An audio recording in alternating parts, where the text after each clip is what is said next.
আসসালামু আলাইকুম সবাইকে।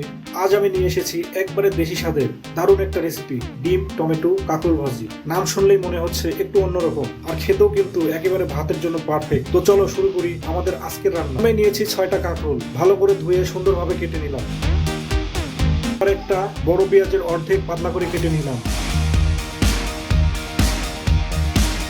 তারপর এক মুঠো টাটকা ধনে পাতা আর একটা টমেটো। সবকিছু রং মিলে গেলে দেখতে কিন্তু একবার রংধনের মতো লাগে। রান্নার অর্ধেক মজা হলো কাটা আর সাজানো। এবার চুলোয় নামালাম ফ্রাই প্যান, দিলাম সামান্য তেল। তেল গরম হলেই কাঁকরোলগুলো একে একে দিয়ে দিলাম। এগুলো হালকা বাদামি রং না আসা পর্যন্ত ভেজে তুললাম। পুরো ঘরেই তখন কাঁকরোলের ঘ্রাণ ছড়িয়ে পড়বে। ভাজা কাঁকরোল নামিয়ে রাখলাম।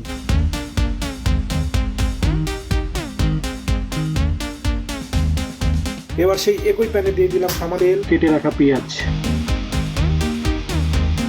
আর সাথে 1 চিমটি লবণ, চা চামচ হলুদ গুঁড়ো আর মরিচ গুঁড়ো। মশলাটা যেন পুড়ে না যায় তাই সামান্য পানি ছিটিয়ে দিলাম। দেখতে একেবারে লাল হলুদ আতশবাজির মতো লাগছিল।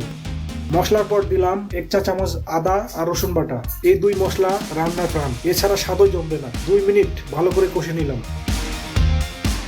এবার দিলাম একটা কাটা টমেটো। টমেটো কষাতে গিয়ে আসল মজা, আস্তে আস্তে নরম হয়ে তেল ছাড়বে আর ঝোলটা রঙিন হয়ে উঠবে। আমি একটু বেশি সময় নিয়ে কষালাম, কারণ টমেটো কষানো মানে ঝোলের আসল টেস্ট বেরিয়ে আসা।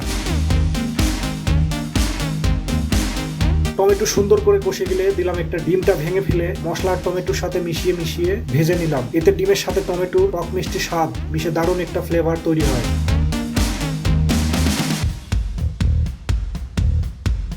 এবার সেই আগে ভেজে রাখা কাঁকরোল দিয়ে দিলাম।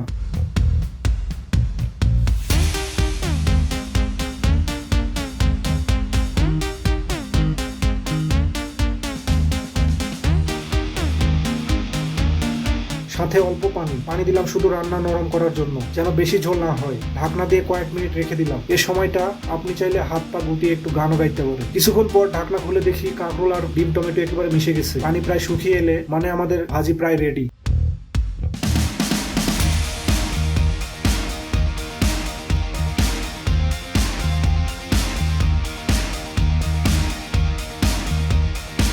সবশেষে উপরে ছিটিয়ে দিলাম কাটা ধনেপাতা। সাথে সাথে একবারে দারুণ একটা সুগন্ধ ছড়িয়ে পড়লো।